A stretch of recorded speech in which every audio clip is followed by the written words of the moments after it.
Hi all. I'm sorry I haven't been doing videos for a while. It's the heat. Michael Jackson dying didn't help. The new YouTube channel, I don't know. I suppose I was a bit uncomfortable with it. And some of you were. And in a way, you know, that's an example of evolution. We're looking at evolution of chess styles here. And, you know, there's evolution of YouTube there with the new channel design. Or would you argue, you know, it's not evolution because, you know, does evolution need to be an improvement of some sort? So in the last two videos, you know, we looked at, you know, what causes, you know, innovation. I started off with, you know, 11 things I identified in the video previous to the last one. And in the last one, I emphasized more the psychology, the personality clash element of it. And I cited, you know, Nimzovich and Tarrasch. But let's revisit that from a different perspective, actually. You know, if we compare evolution of chess style to the evolution of writing style, or actually, let's compare it to the evolution of IT. You know, like, you know, in IT, computers, you know, what has happened in terms of, say, I'm involved in web development. Obviously, I do the Chess World site. And, you know, how has, you know, IT evolved over the last few years? I mean, if you look at the internet, we started with basic HTML. And then, you know, later, you know, they added databases and they added things like CSS, and there were a vast array of technologies. And, you know, some of those are just improvements, some of those are, you know, suppliers pushing their technology. You know, what real evolution was there, you know? And if you sit back philosophically, well, I often do, I don't know, I'm like that. But I think, you know, the most important evolutions in, say, web page design, in how you write web pages, was a separation of, like, presentation and style, which they call CSS, or having to do the content yourself, and another kind of separation of, you know, the database holding the content. So in all of that, it goes away from, you know, people just had to, you know, write out their HTML. So in chess, is there this kind of independence layers? Do we see that in chess as a kind of a metaphor?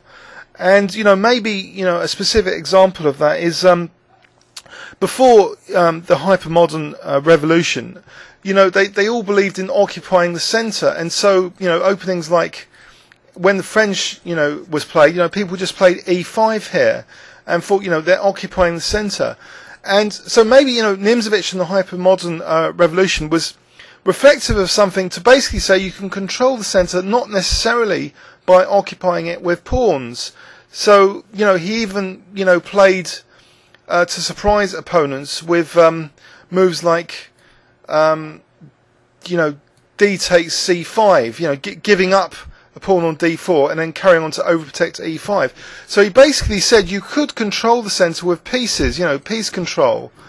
And, you know, maybe that is a form of independence, like in IT, that, you know, we have these layers which are responsible things, and true evolution is being able to do the same thing, like in this case, control of the centre in a different way. We don't have to restrict ourselves to always playing against the French defence by you know, using the advanced variation. We don't necessarily have to control the centre with pawns.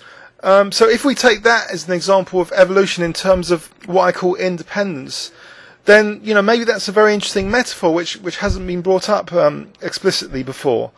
And, you know, so how did we evolve from Philidor, though, who talked about the pawns being the soul of chess? I mean, Philidor had a kind of restraining aspect in his philosophy, apparently, that, you know, he believed you couldn't, you know, it was a bad move to play knight f3 because you were blocking in the pawn. So that's an overstatement of the importance of pawns, that you can't, like, block one in. So, you know, maybe you could argue that, you know, in the later periods to Philidor, you know, they freely played knight f3 because it really didn't matter about the f-pawn being blocked, because there were more important considerations about central control, central pressure, and king's safety. So, you know, maybe they're introducing their kind of independence, in inverted commas, that it's not all about pawns and blocking pawns and pawn mobility. So it's like the emphasis was taken off one thing and put onto another. And you know, later, you know, Steinitz, you know, started saying, you know, we don't always have to hack, you know, our opponents to bits and go for the king. You can play games by accumulating advantages slowly, and you should be able to have the resources to defend against unsound attacks. So he started beating off a lot of the attacking players, and that signalled the end of the Romantic era. So he was basically saying his independence, in inverted commas, that you could win games by playing positioning, this accumulation of positional advantages. So you can win games independent of having to go for the checkmate, of having to play in this crazy kind of sacrificial style. And so I guess you can trace evolution in terms of independence across the chess eras, and then you have this swing between static and dynamic. That Capablanca was emphasizing positional play, and Alekhine's basically saying, well, you can be independent of positional play by taking more account of the dynamic factors. So maybe this contrasting idea was shown up again in Karpov-Kasparov. Karpov being like a successor of Capablanca in a way, and Kasparov being that one of Alekhine. And many say the Russian school with Chigorin was all about dynamism, and not necessarily about sticking rigidly to lovely looking pawn structures, but accepting the dynamism aspect of chess. But I think nowadays I think we're actually fully independent of any schools of thought whatsoever.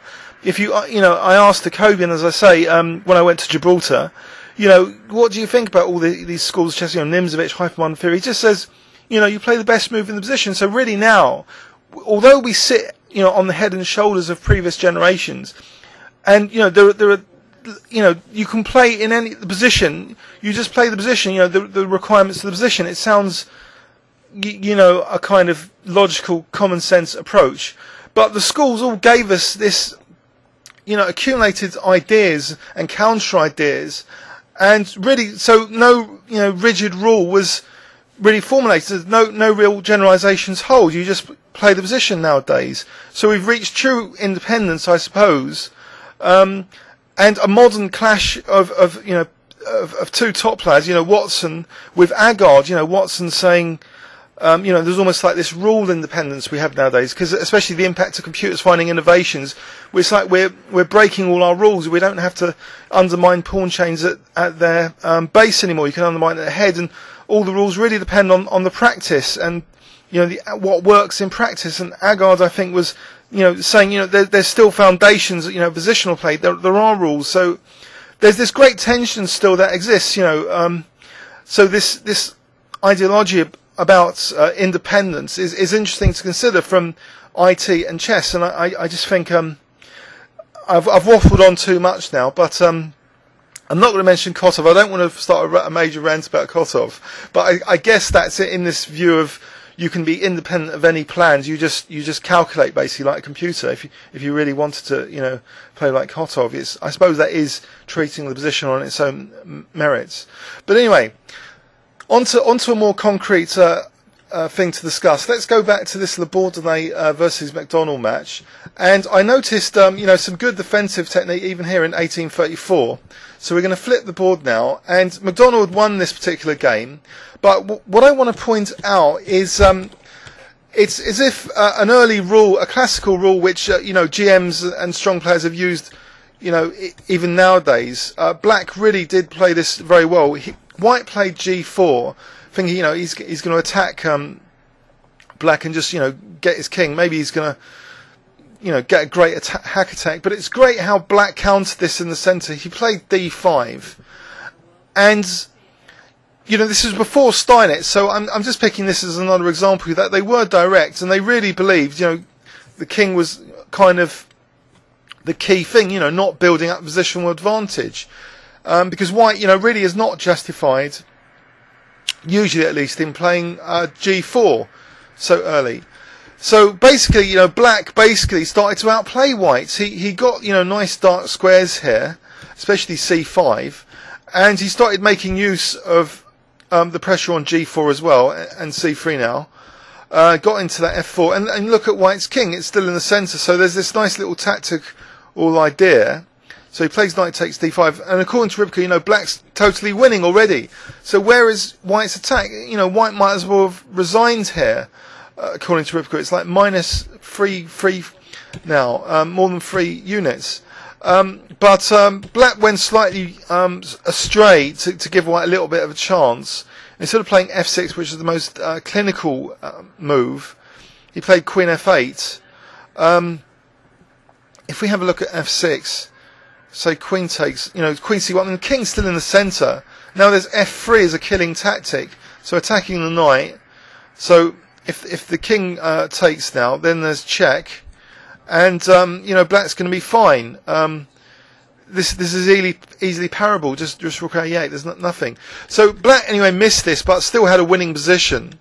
So it basically proves even back then, you know, this counter strike in the centre. But you know, white was not standing on the head and shoulders of Steinitz, who had basically said, you know, he'd started refuting all these attacking players to say, look, you can't just go for a direct attack with moves like g4.